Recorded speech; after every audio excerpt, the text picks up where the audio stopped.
Assalamualaikum warahmatullahi wabarakatuh. Kita kembali lagi untuk melanjutkan materi pembelajaran. Untuk materi pembelajaran kali ini saya akan membahas mata pelajaran teknologi layanan jaringan untuk kelas 11 teknik komputer jaringan, yaitu yang akan kita bahas mengenai OSI layer. Apa itu OSI layer? Mari kita bahas bersama-sama. Pendahuluan. Ketika menggunakan sebuah email, pernahkah Anda berpikir tentang bagaimana si email tersebut dapat berpindah dari satu perangkat ke perangkat lainnya? Hanya dengan sekali klik, beberapa saat kemudian Anda dapat mengirim informasi kepada seseorang yang jauh di sana. Informasi tersebut sampai kepada penerima email dalam bentuk yang sama. Dan tahukah Anda kalau sebenarnya hal tersebut membutuhkan suatu proses yang cukup panjang? Nah, apa itu OSI layer? Nah, setiap komputer dalam jaringan memiliki cara berkomunikasinya masing-masing. Komputer bermerek A memiliki bahasa sendiri dan hanya bisa berkomunikasi dengan perangkat lain yang bermerek sama.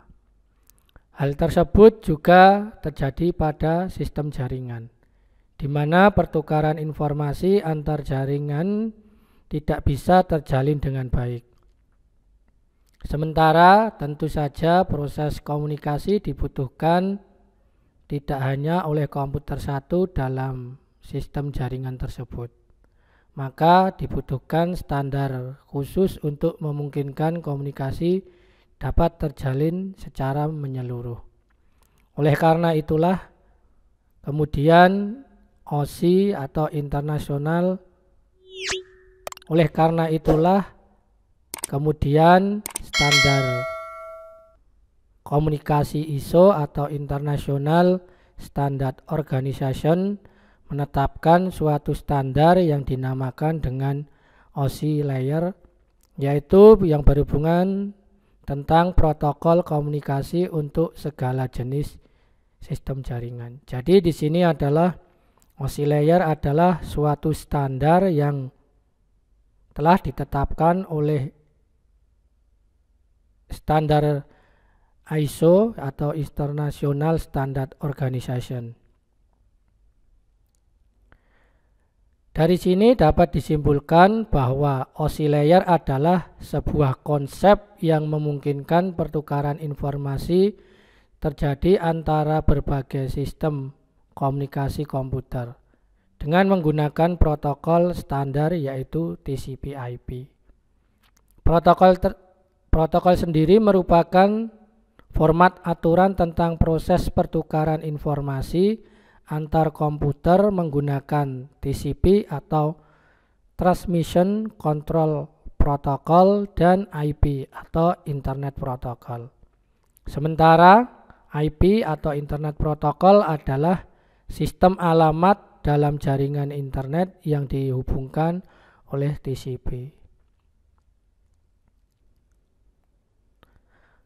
Lalu fungsi dari OSI layer.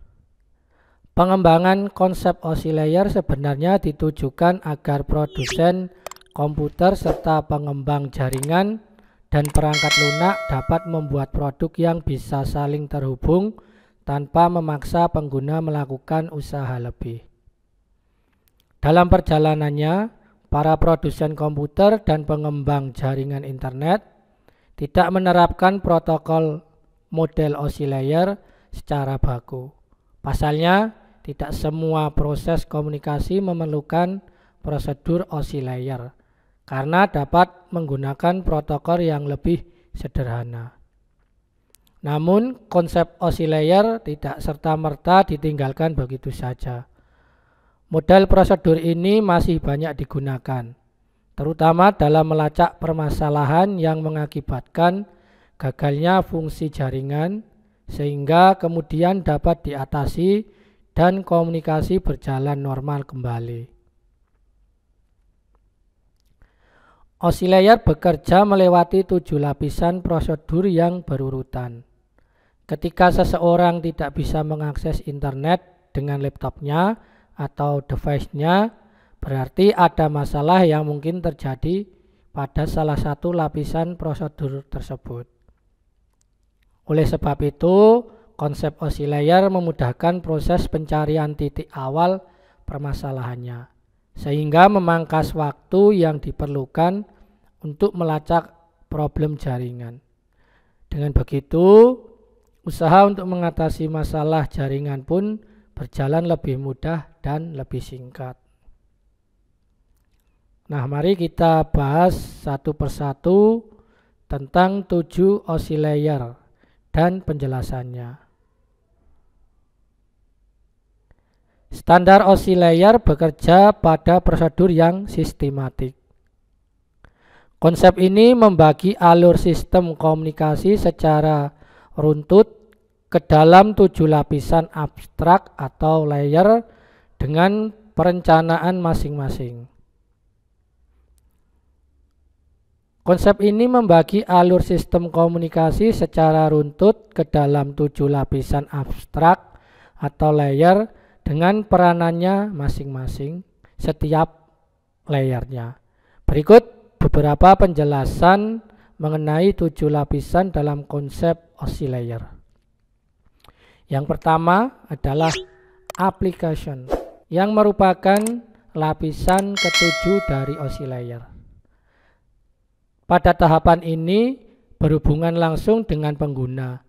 Application layer merupakan prosedur penyambungan komunikasi dari perangkat. Artinya, application layer adalah penghubung antara perangkat dengan sistem komunikasi. Contohnya, saat mengirim surel atau surat elektronik yang berupa program email seperti Gmail akan memulai komunikasi dengan jaringan sebelum pesan bisa dikirim. Disinilah aplikasi layer atau application layer berlangsung melibatkan protokol yang itu HTTP, SMTP, FTP, dan Telnet. Yang kedua adalah presentation, yang merupakan lapisan OSI layer yang ketujuh. Presentation layer bertanggung jawab untuk mempersiapkan data agar bisa digunakan dengan program tertentu. Atau dengan kata lain, mempresentasikan data agar program tersebut dapat menyerap, mengakses, dan menggunakannya. Presentation layer berperan sebagai penerjemah bahasa komunikasi yang berbeda antara dua perangkat komputer. Melakukan enkripsi data dari perangkat sumber lalu mendeskripsinya pada perangkat penerima. Kemudian yang ketiga adalah session, yang merupakan lapisan kelima dari OSI layer. Durasi waktu yang diperlukan untuk berkomunikasi disebut dengan session atau sesi. Lapisan ini bertanggung jawab untuk membuka jaringan dalam durasi waktu yang cukup agar pertukaran data berjalan dengan baik. Session layer mengirimkan data melalui pos-pos atau paket-paket. Contohnya, untuk mengirim 100 data, session layer bisa mengatur penempatan pos setiap 10. Jika setelah mencapai 50, tiba-tiba jaringan putus, maka pengiriman data bisa diulangi dari pos yang terakhir atau paket yang terakhir. Kemudian lapisan yang keempat adalah transport, lapisan layer keempat pada OSI layer. Transport layer berperan sebagai penanggung jawab kiriman pesan antara dua perangkat, mengambil data dari layer sebelumnya dan meneruskannya ke lapisan berikutnya, sekaligus memastikan bahwa data tersampaikan dengan baik.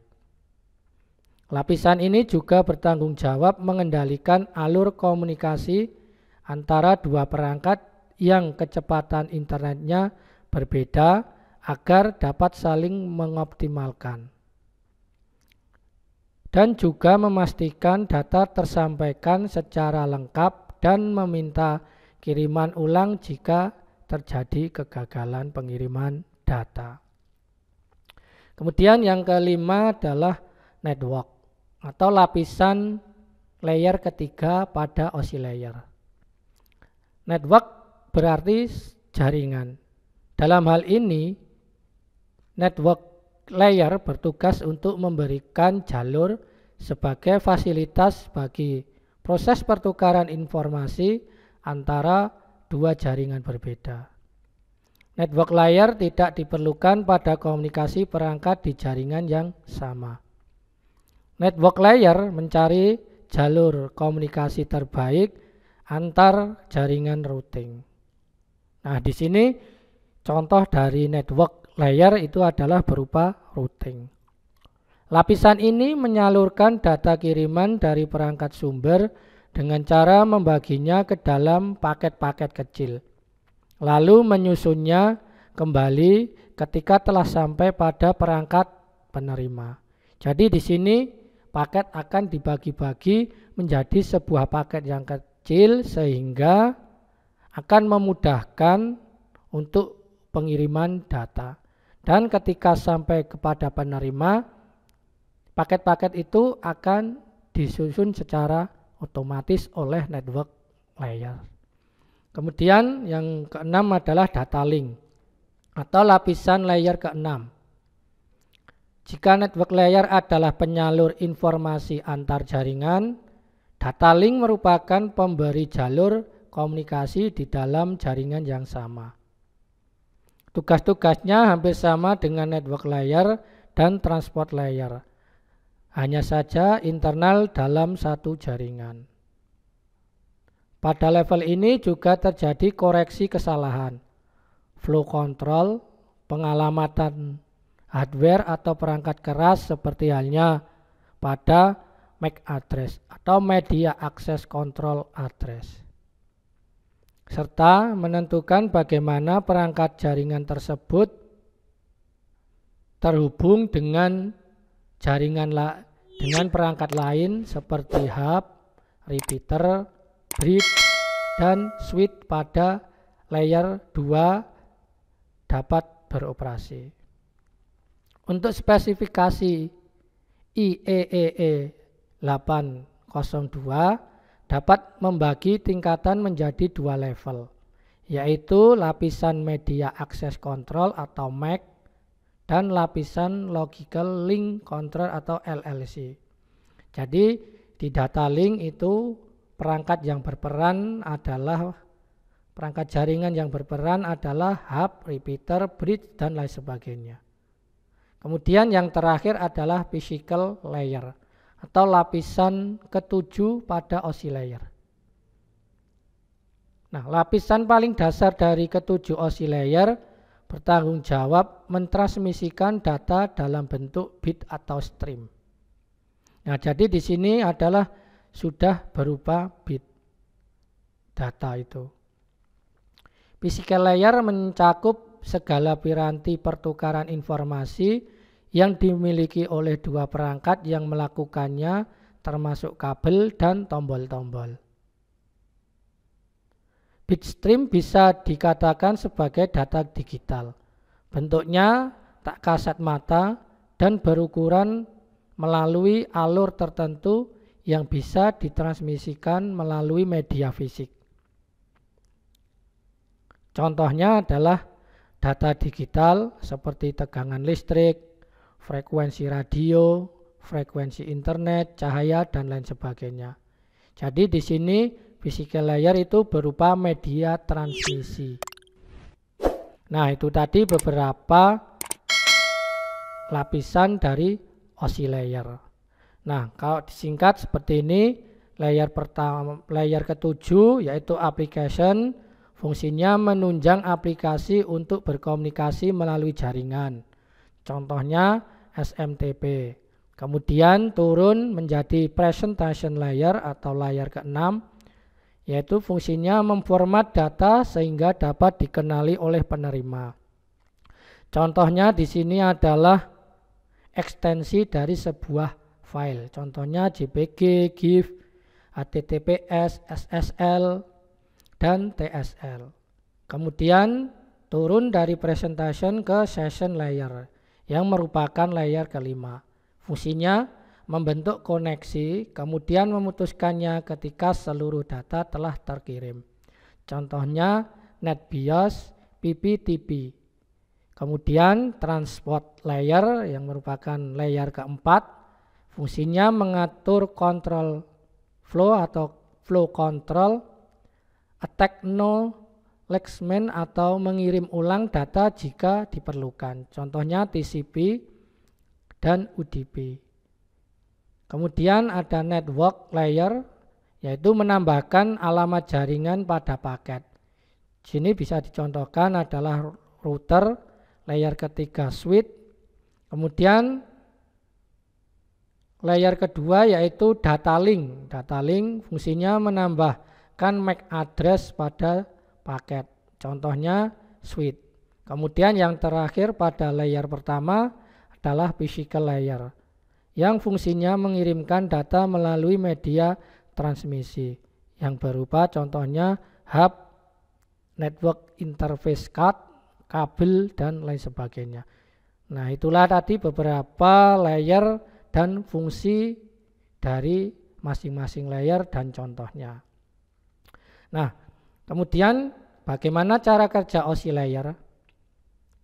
Untuk memahami cara kerja dari OSI layer sendiri, kalian dapat membayangkan dengan tahapan dalam pengiriman surat elektronik. Agar surat sampai kepada penerima dengan baik dan tepat, maka harus melewati berbagai tahapan pengiriman sesuai dengan prosedur yang telah ditetapkan sebelumnya. Berikut ini merupakan beberapa penjelasan mengenai cara kerja OSI layer.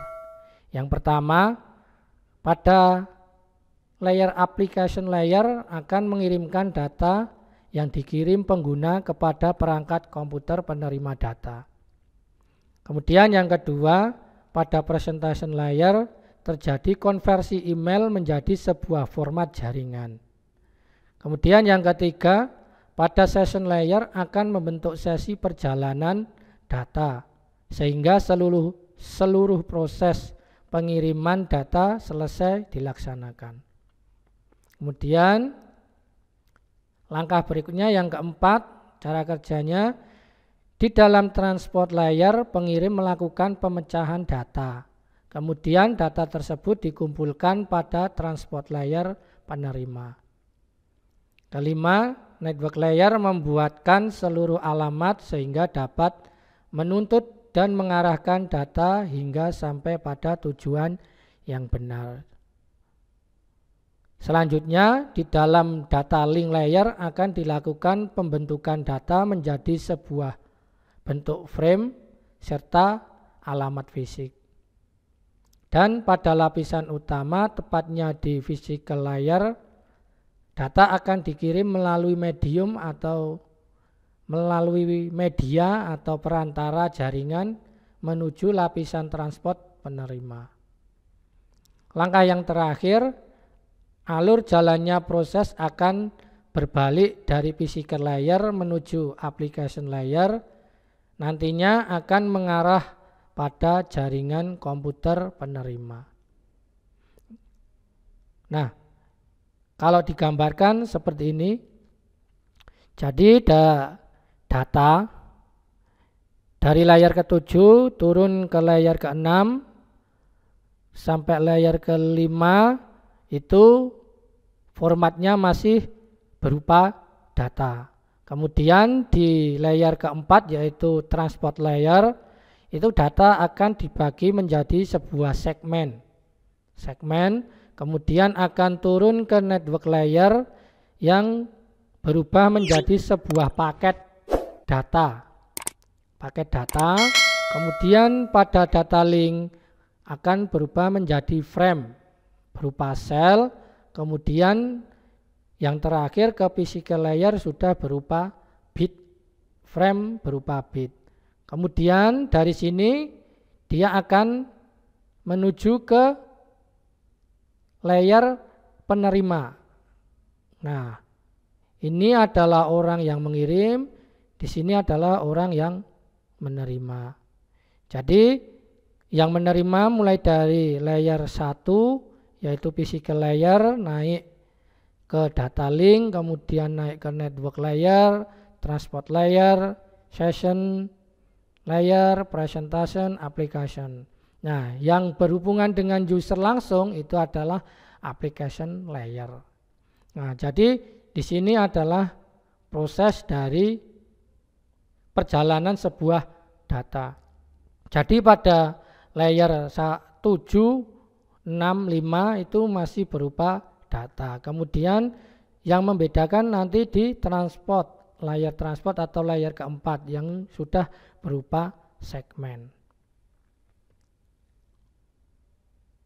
Nah, kesimpulannya bisa kita cari kesimpulan bahwa OSI layer adalah model referensi yang dikembangkan untuk menciptakan sebuah kerangka yang bersifat konseptual. OSI layer juga memiliki 7 model layer yang terdiri atas application, presentation, session, transport, network, data link, dan physical layer. Untuk setiap level mempunyai peran dan fungsinya masing-masing. Dengan cara pengiriman dari setiap model dilakukan secara berurutan dan tidak boleh melompati dari layer ke layer. Nah, itulah tadi beberapa penjelasan tentang OSI layer. Semoga dapat bermanfaat untuk kalian semua. Dan sekian penjelasan kali ini. Terima kasih. Sampai berjumpa lagi di pertemuan kita selanjutnya. Tetap semangat, tetap jaga kesehatan, dan jangan lupa untuk terus beribadah. Semoga kita selalu diberikan kesehatan oleh Allah Subhanahu wa taala dan dijauhkan dari segala mara bahaya.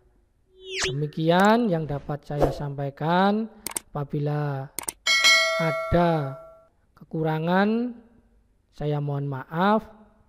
Semoga video ini dapat menginspirasi kalian, dapat menambah pengetahuan kalian semua.